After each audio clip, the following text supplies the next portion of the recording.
பலூசிஸ்தான். பலூசிஸ்தான் பாகிஸ்தானில் அமைந்துள்ள மிகப்பெரிய மாநிலமாகும். குவெட்டா இதன் தலைநகராகும். பல நூற்றாண்டுகளுக்கு முன்பு இப்பகுதியில் வசிக்கத் தொடங்கிய பலூச் பழங்குடியினரிடமிருந்து இந்தப் பகுதி அதன் பெயரைப் பெற்றது.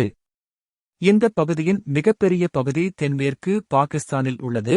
இது சுதந்திரத்திற்குப் பிறகு 1948 இல் இணைந்தது. இது பாகிஸ்தானின் மிகப்பெரிய மாகாணமாக இருந்தாலும் மொத்த நிலப்பரப்பில் 44% கொண்டது. அதன் வறண்ட, பெரும்பாலும் பாலைவன நிலப்பரப்பு நாட்டின் மிக குறைந்த மக்கள் தொகை கொண்ட மற்றும் பொருளாதார ரீதியாக வளர்ச்சியடையாத பகுதியாகும். பலூசிஸ்தான் பாகிஸ்தான் அரசாங்கத்திற்கு எதிரான நீண்ட எதிர்ப்பு வரலாற்றைக் கொண்டுள்ளது. மேலும் பலூச் மக்களுக்கான சுதந்திர நாடுக்காக போராடும் குழுக்களின் போர்க்குணமிக்க கிளர்ச்சிகள் 1948 இல் தொடங்கி 1950கள், 1960கள், 1970கள் மற்றும் குறிப்பிடத்தக்க வகையில் 2003க்குப் பிறகு மீண்டும் எழுந்தன. பலூசிஸ்தான் மக்கள் நீண்ட காலமாக தங்கள் பகுதி வளர்ச்சி மற்றும் அரசியல் பிரதிநிதித்துவத்தின் அடிப்படையில் புறக்கணிக்கப்பட்டதாக உணர்ந்தனர். இது ஆளும் ஸ்தாபனத்தின் மீதான வெறுப்பைத் தூண்டியது. தீவிரவாத கிளர்ச்சிக்கு பதிலளிக்கும் விதமாக பாகிஸ்தானின் இராணுவம், துணை இராணுவம் மற்றும் உளவுத்துறை படைகள் நீண்டகாலமாக இரத்தக்களறியான கிளர்ச்சி எதிர்ப்பு மற்றும் அடக்குமுறையை மேற்பார்வையிட்டுள்ளன. பல்லாயிரக்கணக்கான மக்கள் காணாமல் போயினர், சித்திரவதை செய்யப்பட்டு தண்டனையின்றி கொல்லப்பட்டனர். தீவிரவாத கிளர்ச்சிக்கு பதிலளிக்கும் விதமாக பாகிஸ்தானின் இராணுவம், துணை இராணுவம் மற்றும் உளவுத்துறை படைகள் நீண்டகாலமாக இரத்தக்களறியான கிளர்ச்சி எதிர்ப்பு மற்றும் அடக்குமுறையை மேற்பார்வையிட்டுள்ளன. பல்லாயிரக்கணக்கான மக்கள் காணாமல் போயினர், சித்திரவதை செய்யப்பட்டு தண்டனையின்றி கொல்லப்பட்டனர். பாகிஸ்தானுக்கும் அதன் அண்டை நாடான ஈரானுக்கும் இடையே நீண்டகாலமாக பதட்டங்களுக்கு இந்த தீவிரவாத கிளர்ச்சி ஒரு காரணமாக இருந்து வருகிறது. அவை ஒவ்வொன்றும் பிரிவினைவாத பயங்கரவாதிகளுக்கு புகலிடம் அளிப்பதாக ஒருவரையொருவர் குற்றம் சாட்டி வருகின்றன. கடந்த 5 ஆண்டுகளில் எல்லை தாண்டிய தாக்குதல்களில் ஏராளமான வீரர்கள், காவல்துறை அதிகாரிகள் மற்றும் பொதுமக்கள் கொல்லப்பட்டுள்ளனர். பலூசிஸ்தானில் உள்ள பலர் 1948ஆம் ஆண்டு தங்கள் மாகாணம் பாகிஸ்தானுடன் வலுக்கட்டாயமாக இணைக்கப்பட்டதாக புகார் கூறுகின்றனர். இந்தியா அளித்த தீர்க்கமான அடியில் இஸ்லாமாபாத் இன்னும் தத்தளித்து வரும் நிலையில் பலூச் சுதந்திர இயக்கம் இந்த சூழ்நிலையை பயன்படுத்திக் கொண்டு பாகிஸ்தானிடமிருந்து பிரிந்து செல்ல துணிச்சலான நடவடிக்கைகளை மேற்கொண்டு வருகிறது.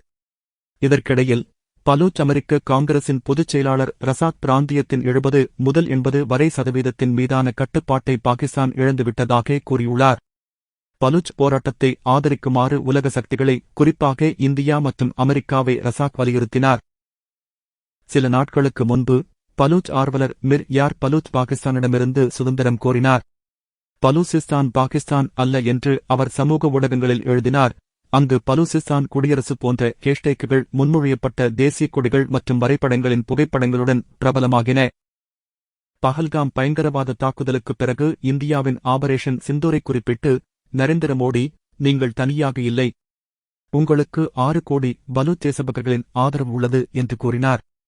புதுதில்லியில் பலூசிஸ்தான் தூதரகத்தை அனுமதிக்குமாறு இந்திய அரசாங்கத்தை பலூச் உரிமைகளுக்கான பிரபல எழுத்தாளரும் வக்கீலுமான மிர் யார் வலியுறுத்தினார். மேலும் பாகிஸ்தான் இராணுவம் இப்பகுதியில் இருந்து வெளியேறுமாறு கேட்டுக்கொண்ட அதே வேளையில் பலூசிஸ்தானுக்கு அமைதி காக்கும் படைகளை அனுப்புமாறு ஐக்கிய நாடுகள் சபையை அவர் கோரினார்.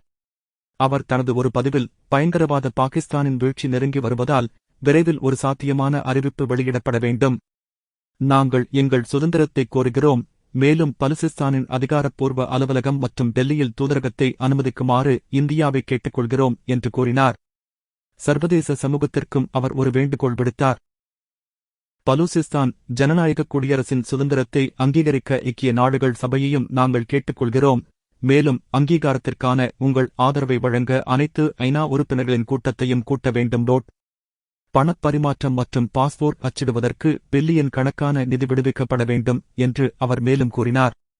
லண்டனை தளமாக கொண்ட சுதந்திர பலூசிஸ்தான் இயக்கத்தின் தலைவரான ஹைர்பர் மர்ரி, மும்பையில் உள்ள ஜின்னாவின் இல்லத்தை இந்தியா பலூச் மக்களிடம் ஒப்படைத்து அதற்கு பலூசிஸ்தான் இல்லம் என்று பெயர் மாற்ற வேண்டுமென்று சமீபத்தில் கூறினார். பாகிஸ்தானின் நிறுவனர் முகமது அலி ஜின்னா ஒரு காலத்தில் இந்தியாவின் பிரிவினையை திட்டமிட்ட இந்த இடம் இப்போது பலூச் தலைவர்கள் தங்கள் சொந்த சுதந்திரத்தை திட்டமிடுவதற்கான இடமாக இருக்க வேண்டுமென்று அவர் கூறினார். பலூசிஸ்தான் சுதந்திரம் பெற்றவுடன் பாகிஸ்தான் இனி இருக்காது என்றும் மர்ரி கூறினார். பலூச்வர்னா வெளியிட்ட ஒரு கட்டுரையில் ஐக்கிய நாடுகள் சபை நடுநிலைமை இல்லாததாக குற்றம் சாட்டினார். 1947 முதல் பலூசிஸ்தான் பிரச்சினையை அது புறக்கணித்து வருவதாகவும், அதே நேரத்தில் பாகிஸ்தான் அரசியல் நோக்கங்களுக்காக அதை தொடர்ந்து சுரண்டி வருவதாகவும் கூறினார். நன்றி, வணக்கம்.